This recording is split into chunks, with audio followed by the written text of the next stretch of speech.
Welcome back to the Lanterne Rouge Cycling Podcast, live on the ground in Tirana in Albania for the recap of Giro d'Italia Stage 1. A really, really exciting stage here with Benji. He's been going to the start today. Him and Luke, I went to the finish to scope it out. We've been having some good food, some good stories as well. But this stage, Benji, is a versatile sprint stage. It's a bread and butter one. All the websites have crashed, so we can't see what I'm going to have to do the profile at the top of the head. 160 k's from Durres, or Durres if you're Australian, to Tirana with two climbs. The Surel climb, which is on the hill just behind us, actually comes from the south of Tirana, the capital of Albania. 5 k's, 5%, but the first k's 7.5%, then it levels off a bit, then there's some steeper sections, fast ascent into the city where you won't make up much time. They do it twice, and then back down, and then a flat sprint on the Plaza Mother Teresa, which we saw this morning. Small addition, there was also a climb in the middle of the stage before the Surel climbs, but that was not too influential on the stage. And let's be honest, before the stage, we were like, okay, how versatile, how selective is this stage going to be? Because we looked at the climb, we're like, okay, profile looks pretty doable for a versatile sprinter. But the closer I got to today's date, the closer I got to the Giro, I swear back in December or something, it wasn't December. When the Giro announced their parkour, definitely wasn't December. It was like February or something. Yeah. But when they announced it, we started with, maybe a Koi could survive this. In the last week, we went to, I don't feel like he will survive that, but maybe the versatile sprinters will go for the stage. Before today, this morning at the start, the more and more people I spoke to, the more and more people are talking about road surface not necessarily being the greatest, the descent being a bit dodgy, stuff like that was said before the start. And I was thinking, okay, the closer I'm getting to the start, the more I'm like, okay, can a puncher get away on this climb? They could have. I mean, it was hard, and I don't want to. I'm going to go and fully just go supportive of Albania. The road surface looked good. Yeah. On the descent, the road surface looked really, really good. They found the one patch of road. Yeah, I think it was smooth, looked like a smooth descent. We didn't have any rain, thankfully, but we should do some anecdotes. That's why we're here, Benji. So what's been going on? I mean, has anything, the crazy thing is, nothing, you've not had any issues for the first time in your life traveling. I've not been scammed. Yeah, I mean, we've been going to nice restaurants. Mate, I took a cab for like 25 minutes, and the guy turned around and said, "That's €3, please." Well, he said 300 lek. Well, that's €3. And I was like, this feels unfair. I paid him more because Oh, Benji flexing. No. He's trying to flex on everybody. He's got that podcast money. But yeah, it's been really, really good. Flight over was, and we met a guy, I sat next to a guy who was going to an Afro-Latin dance festival in Durres for 4 days. And I was like, the first stage starts there. So I didn't know. I'm going there now. So I told him about that, and I learned about Afro-Latin dance festival. Any cyclists on your plane? Machin was on the flight. That's it. Who else was there? Johnny Whale. Oh, yeah, it's true. I had a standoff with Johnny Whale. So basically, I refused to get up to queue. Yeah. I refused to get up to queue until Johnny had got up. And I know he's also a hyper-rationalist, and he was going to wait. So I was just sitting there. I was like, final call, I'm waiting until Johnny gets up. Machin, I mean, talk about needing a salary cap. We need a UCI salary cap.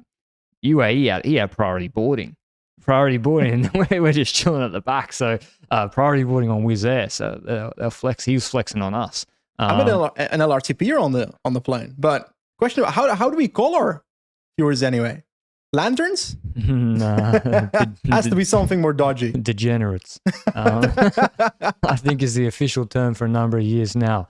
So I've been walking around Tirana Lake, saw Zach, who's a photographer for RCS at the race, Australian, and yeah, he's going to be on the bike. So apparently they got a 8-hour ferry, some 6-hour, some 10-hour ferry on Monday across to Italy to look forward to.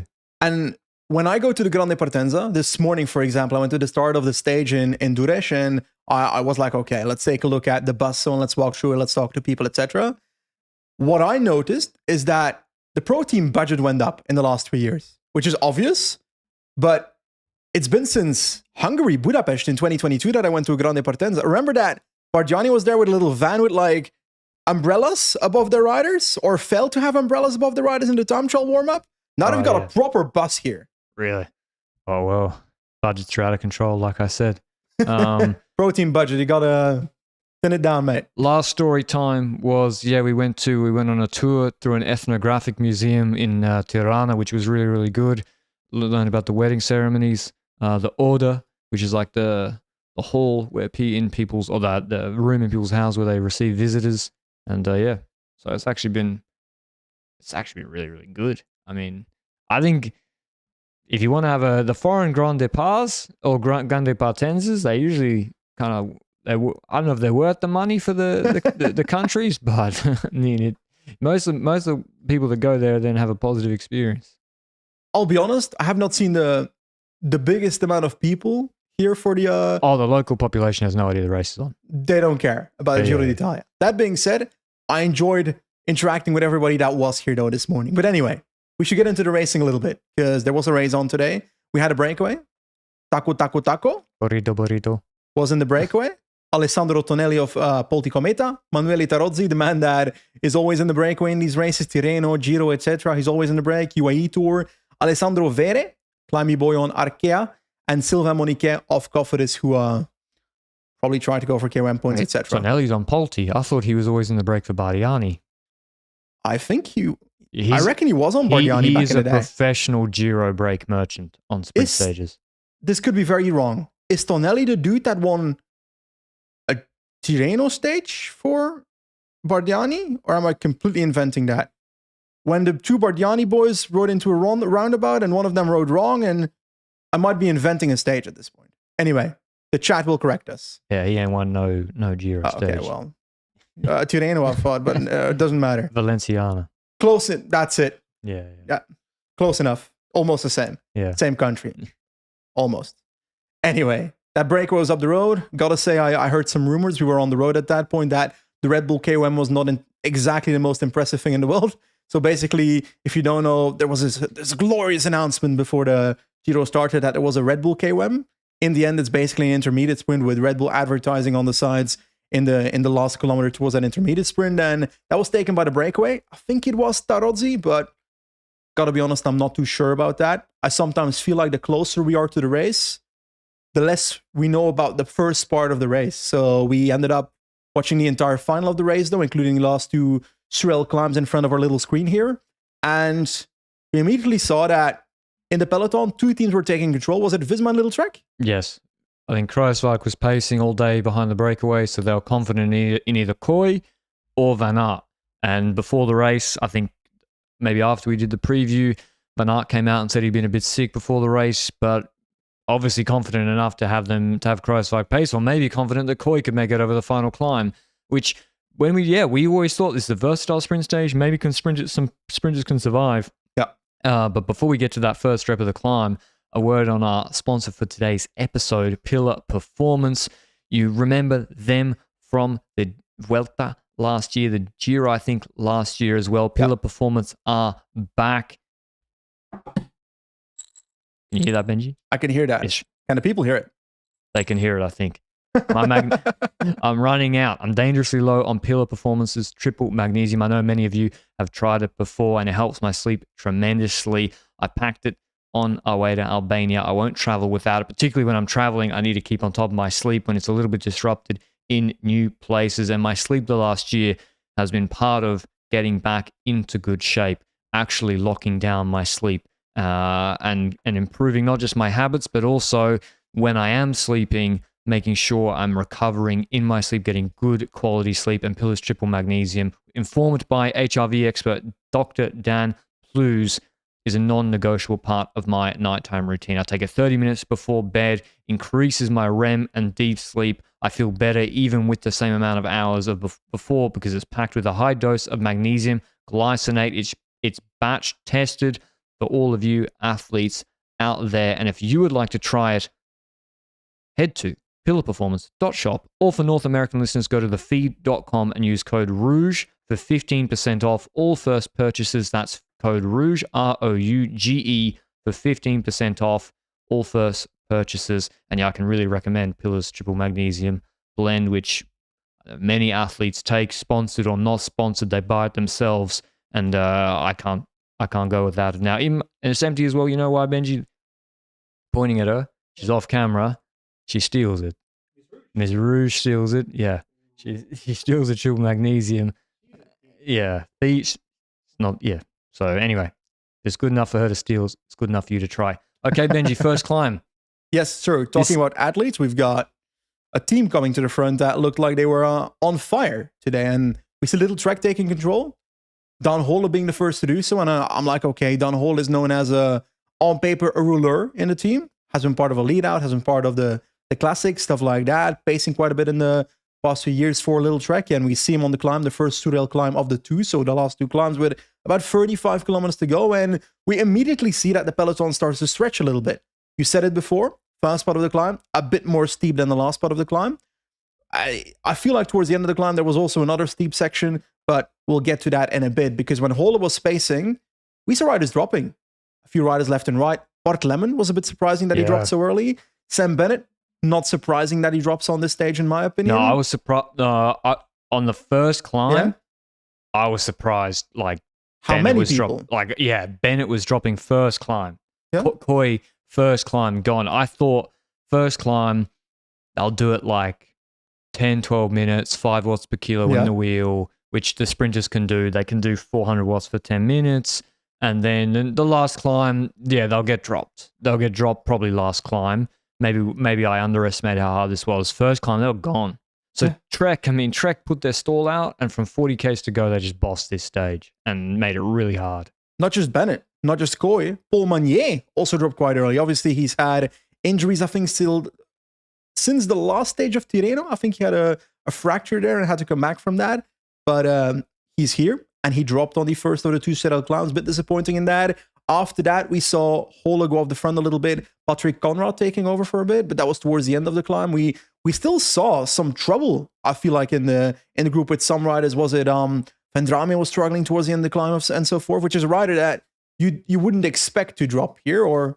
No, he's 65 kilos and he's a sprint. He's like a versatile sprinter. So I was really, really surprised, to be honest. I mean, Trek, I was maybe like, oh, they don't have the best lead out for this race, or for like the pure sprints. And they don't for the pure sprints, but they made sure they won this stage, or they put Pedersen in the best position to. And this is, remember going back 2 years, Benji, when those Paris-Nice stages or Dauphiné stages where Bergadeau won. Yeah. And Trek were going for Pedersen in the sprint, but the guys around him were a part of my small boy community. It was Juanpe. Here they got Conrad, climbing rouleur, Vacek, I don't know what, 73, 74 kilos, all-rounder.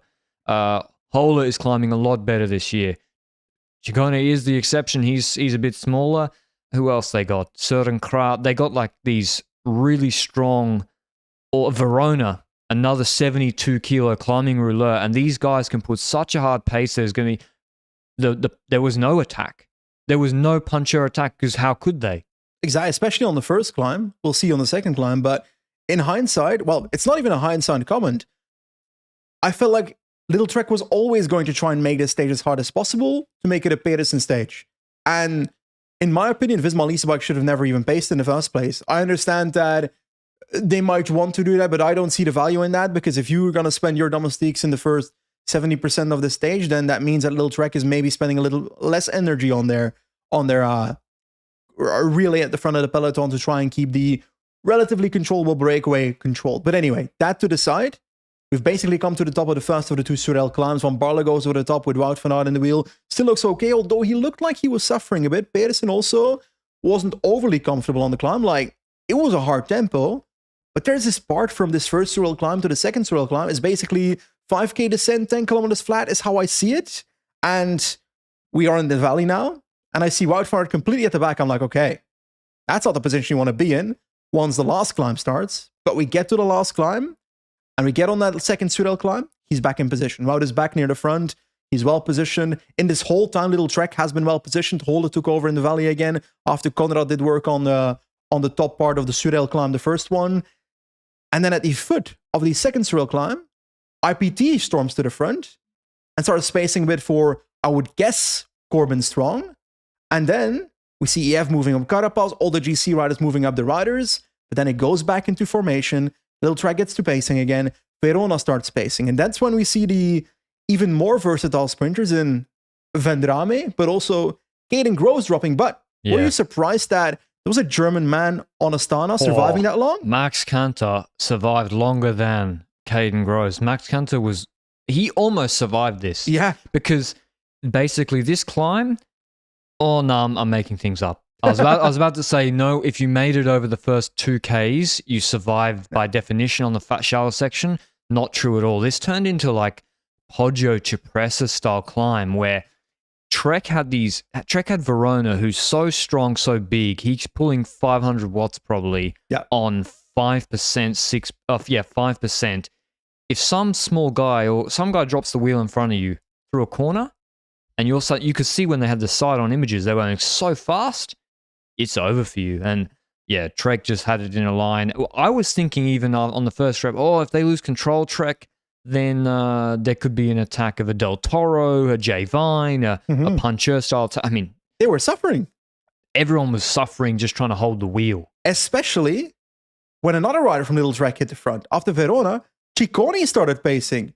On paper, their GC rider. I was low-key surprised about that. I didn't expect it to happen. And that's when we saw near the front Wout van Aert getting in trouble. And when I say in trouble, there was this moment where he moved up, tried to move up into position, in doing so spending energy, and half a kilometer later, it feels like he blew up and moved entirely to the back of what was left of the group. Van Aert made a big mistake there where he was like P10 in a good draft pocket. He's got Roglic in front of him. Yeah. Roglic on 5% will never drop the wheel. Never. Doesn't matter if it's a GC guy. He's just going to follow the wheel and close a gap until he gets to the top.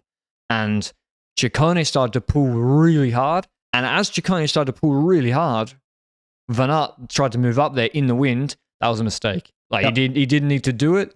And clearly he went over his limit at some point because, he was also smart in a way that when he did kind of blow up, well, smart and lucky in that he went back in the group as the climb was cresting. And so basically he gets to the middle of the pack as they get over the crest. He's back in the draft and he's got Kelderman around him. He's surviving at that point. We're saying middle of the pack, but in the last half of this climb, Tarling dropping, Arensman dropping.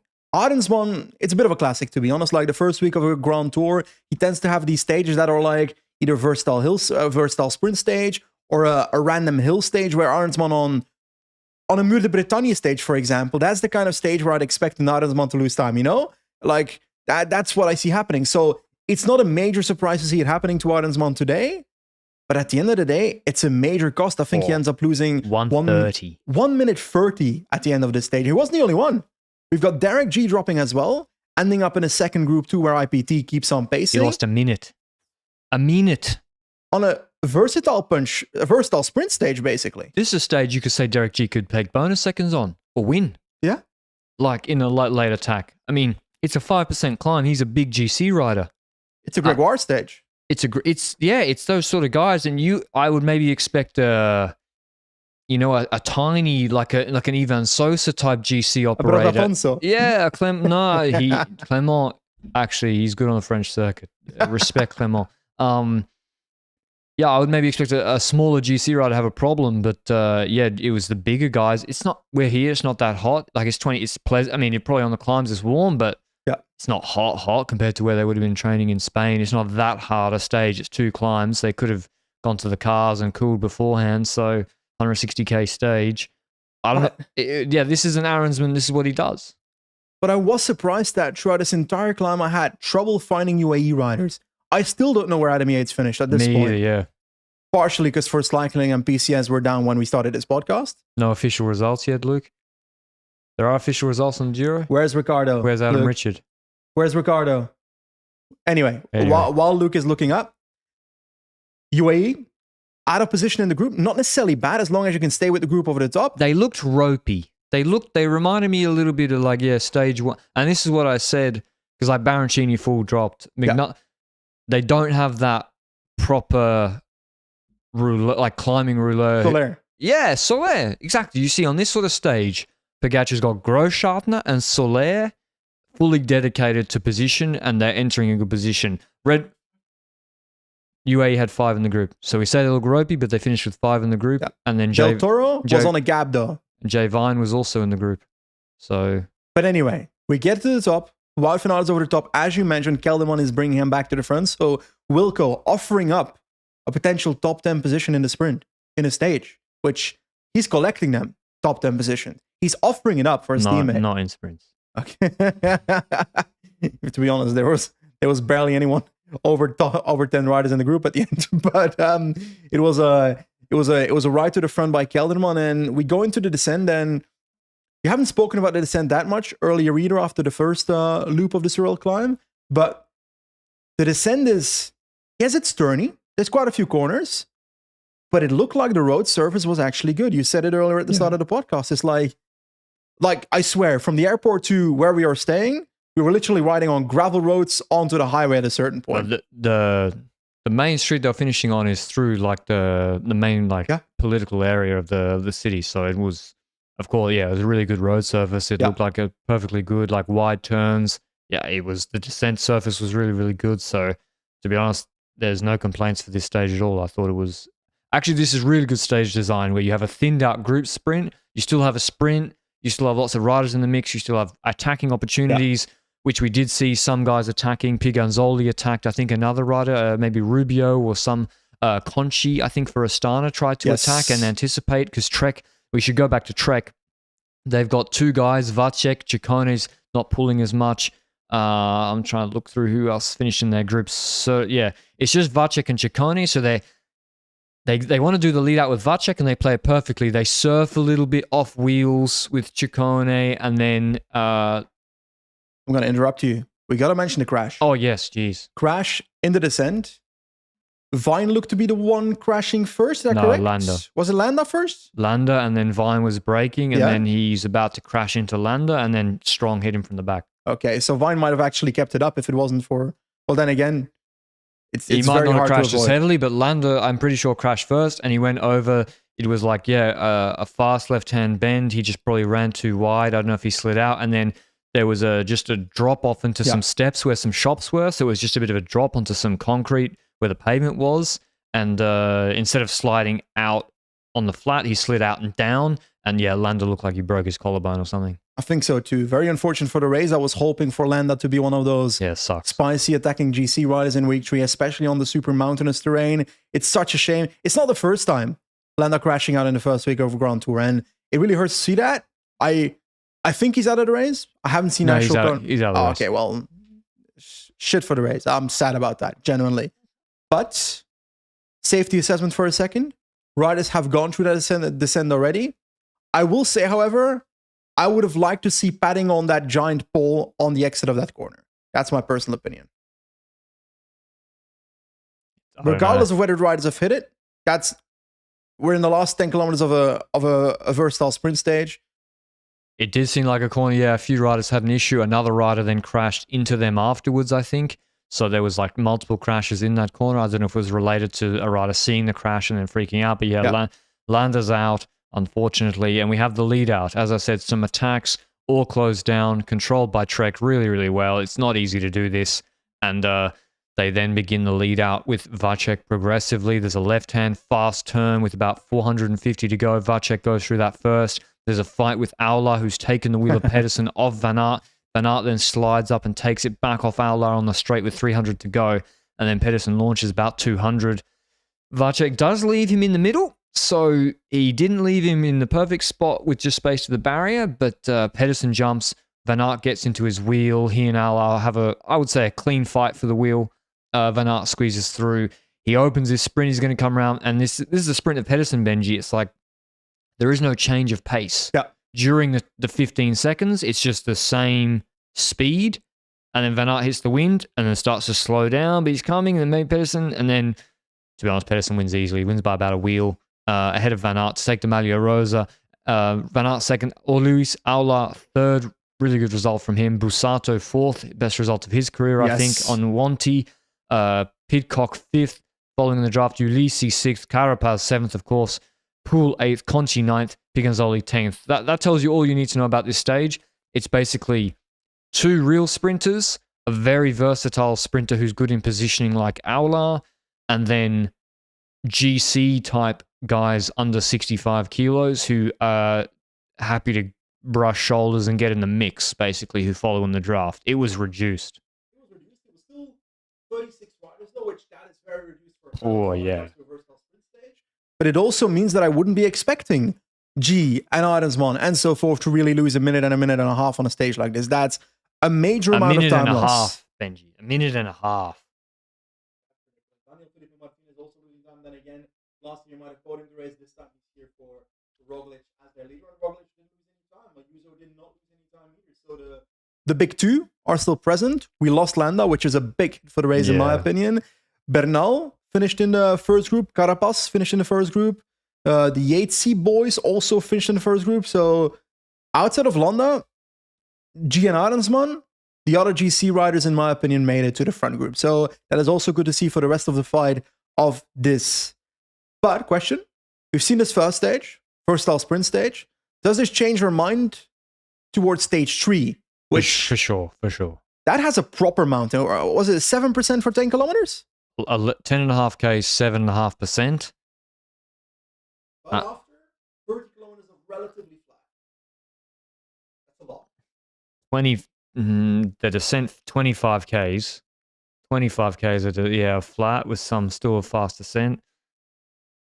I don't know the exact road surface down in the south in Vlore, but if you're a Filippo Zana who just lost a minute and a half, if you're any of these sort of Cone Bowman, aren't you now thinking I'm getting in the break and then he should for KOM?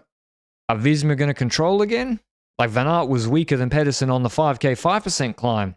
In my opinion, Visma Leishbach shouldn't have controlled in the first place today anyway, so they definitely shouldn't on stage 3. Let Steven Kruijswijk do his work. It's for Little Trek to do that, and like we got to think about the stage as well in terms of we spoke about bonus seconds for a second, and Pedersen's in pink. Yep. We've got a time trial tomorrow. We'll get into the details of that in a second, but Wout van Aert is on 4 seconds in GC.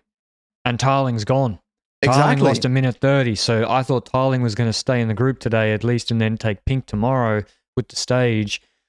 He's not beating them by a minute 30, I don't think. Is there anything else from this stage before we preview tomorrow? I'd say good stage. I think you can tell who's switched on. Like Roglic is switched on, Carapaz, Simon Phillips is switched on and in position. I think Roglic, they were doing what I said they will do, which is 3Ks to go. He's still trying to fight and be in the mix, in the washing machine. Like, you look at that last K, Benji, Roglic is getting squeezed as the lead out begins to the barrier. Why are you in the mix? Anyway, that's all I have to say on the stage. I think it was good tomorrow, TT. I think so as well. Looking forward to it. Tirana to Tirana in the city, 13.7 Ks. We'll go and watch it.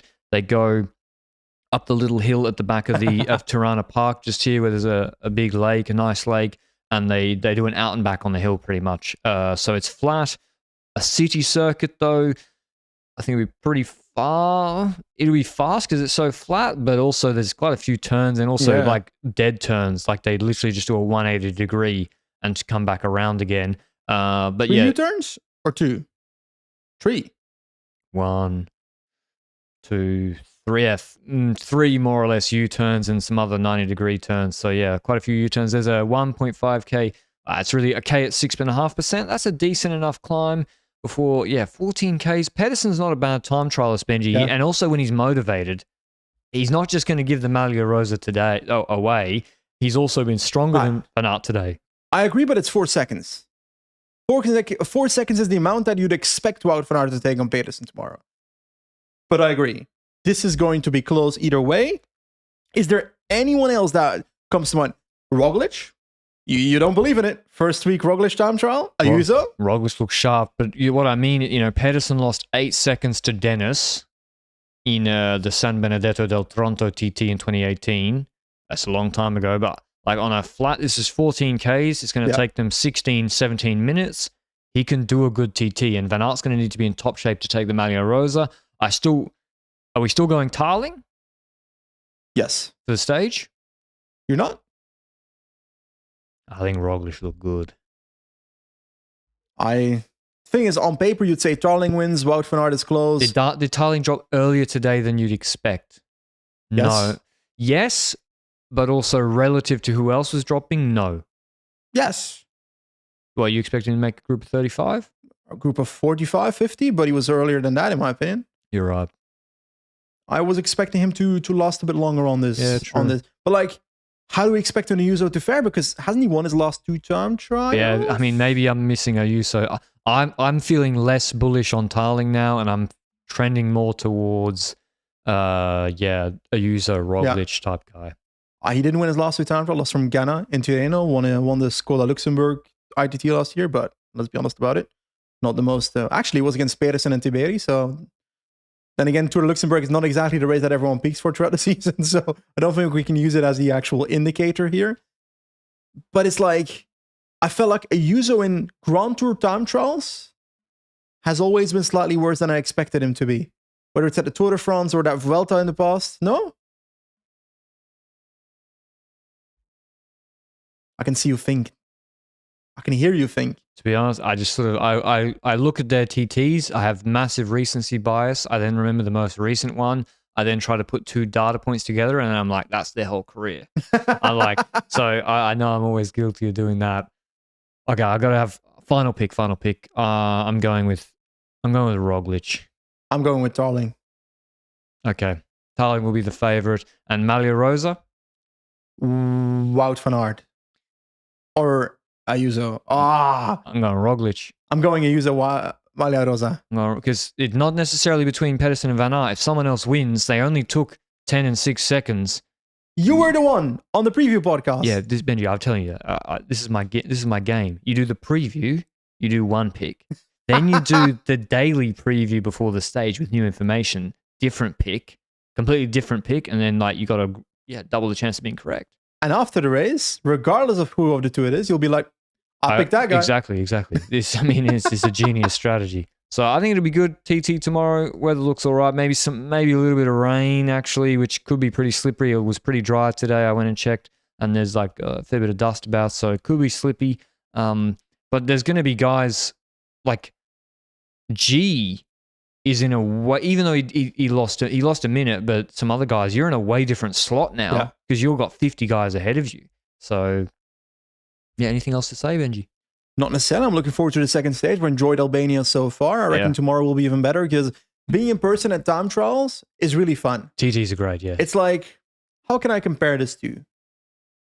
It's like going, I have no clue what to compare it. It's like watching if you go to a race. It's like watching a Formula 1 race. You're in a city circuit and you get to see them go around, like loads of them go around over a couple of hours. I think I've ever, in my entire life, seen a Formula 1 race. I've never been to a Formula 1 race either.